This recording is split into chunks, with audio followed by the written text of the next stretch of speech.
I'm becoming familiar now with speaking with good friends across the water, so it's enjoying these conversations that we've been having.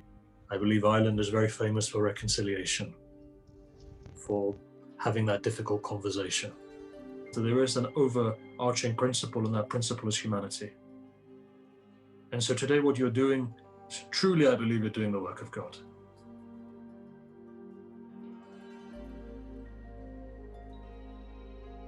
Underneath everything is one central truth, expressed in different ways.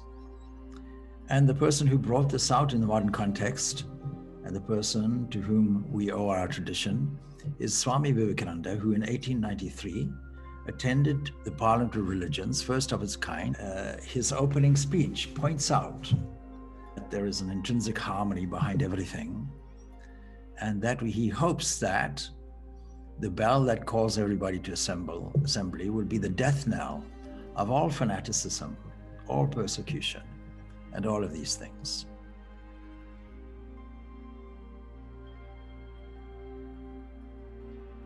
February 4th, a historic document was signed last year on human fraternity, crafted by two people, the Holy Father and the Grand Mufti of Al-Azhar, both of whom today were on a Zoom call, conversing how to go forward.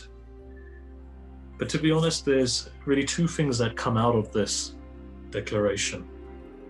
And these two things are personified. One is to work for world peace, and the other is to live together in harmony. And I think despite the current climate, this is something which is achievable. One thing COVID has led to is people's prejudice come out even more. Xenophobia, bigotry, and so forth. You just got to go to Europe and see it. Xenophobia, polarization increasing, and it's only natural. Where there's uncertainty, where there's fear, what happens is that people look towards the other with confusion sometimes, with fear. But the idea is to bring people together, and that's what you're doing tonight. My father's generation was the post-Holocaust generation. So they had in their DNA this fear of being decimated overnight, of the horrors of the Holocaust, which with each succeeding generation, while we work really hard to keep the memory alive and honor the dead and the victims, it becomes a little bit easier for succeeding generations to reach out to the other, because they don't bring that fear with them. So the Edinburgh Interfaith Association was actually my window or my door to do something about the anti-Semitism, the hatred, the misunderstanding, the intolerance that I had experienced. And so, of course, this is historically unique. It's historically unusual apart from anything else, and has broken many traditions. People feel very sad about that. But the other thing is that we are very resilient because we have gone through so much more.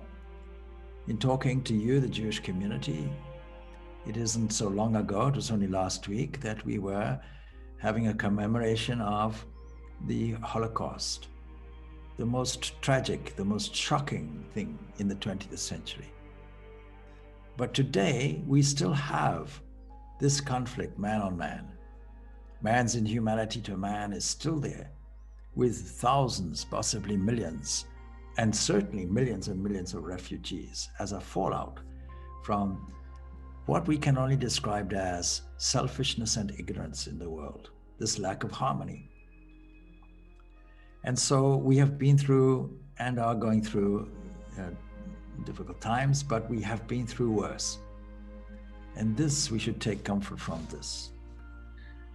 I think my experiences with Interfaith is a lot more than just having cups of coffee and biscuits. I think really it's about the human connection.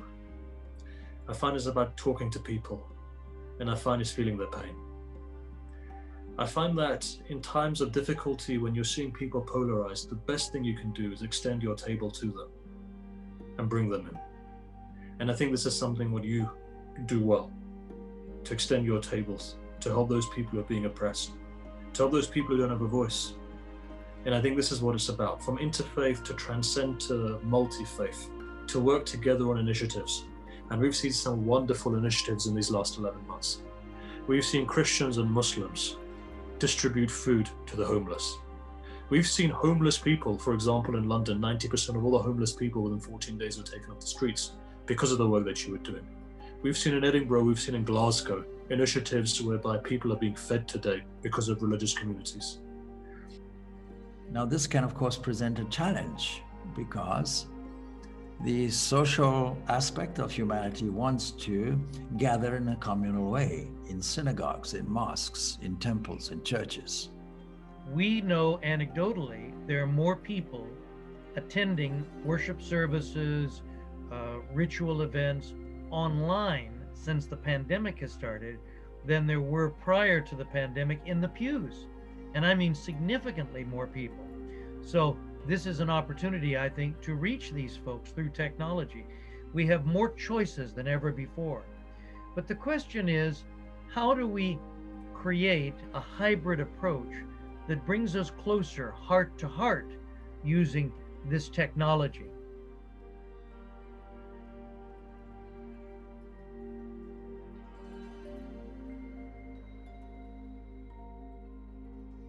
So my father experienced, as a first-generation Jew in America, anti-Semitism. And to combat this and to make a better world for his children, he said, I want them, and I'll never forget his words, to get to know you better.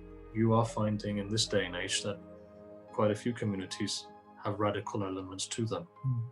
And I think just not faith communities, but also secular communities as well. You're seeing secular far left and far right activity which is going on. And I feel that this is a problem for all of us. And the only way we can combat that is when we work together. When we show that we're together, when we show that we don't have prejudice. I absolutely agree with you, Imam. I've worked with migrants groups in Ireland for a long time. And the key issue for communities is feeling that they're part of the wider community and that they can access all the bits of being a citizen. And that they're respected. I noticed, Imam, you mentioned that one of the things you were asked about was that the ecumenism, the Sunni Shia challenge.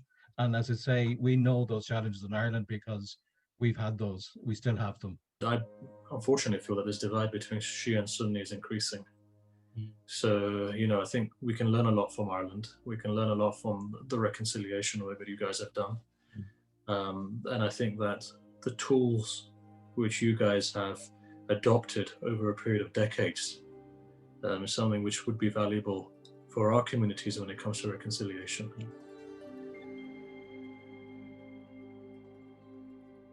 I think to work in a charitable way, that's indeed is a way to come closer together, because that is what God wants us to do.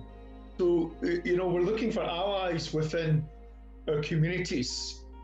And we have to try and appeal to their sense of justice, for social justice, for climate change.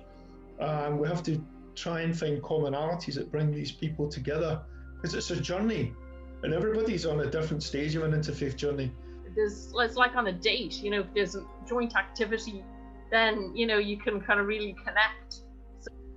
The sad part about our city, the eternal shame, if you will, is today 25% of all of our children in Edinburgh live in poverty, and many go to bed hungry each evening.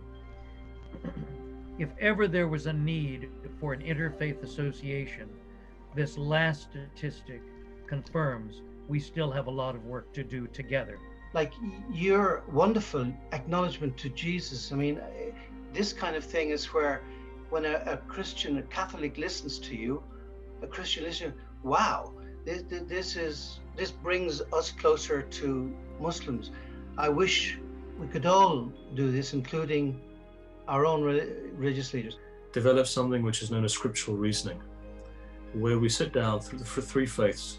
You take a piece of the Old Testament, a piece of the New Testament, and a piece of the Quran, and you analyze it together. Yeah. And you come to realize, wow, actually, we're the same. We're the same, exactly. Exactly. We've got so, and I think that's something which is important. Education, And I think from education, after that, initiatives to get to know one another. Which leads to the underlying unity current in all religions. All religions, according to us, are true.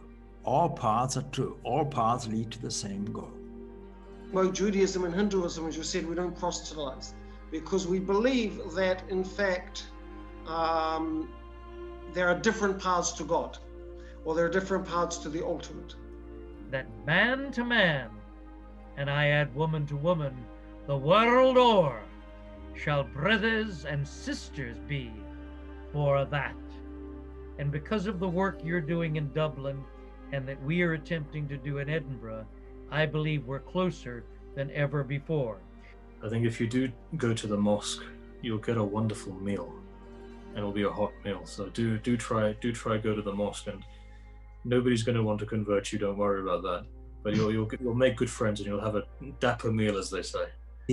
There is a statement in the Rig Veda. The Rig Veda is the oldest of the Vedas, and it says, Ekam Sat Vipra Bahda Vadanti. Truth is one, but wise people call us variously. And I think that's a very, very important statement to make. Thank you, everyone, for coming. Thank you, Swami. Thank you very much. My pleasure. My pleasure. And come visit us in Scotland when you can. Yes, I will try.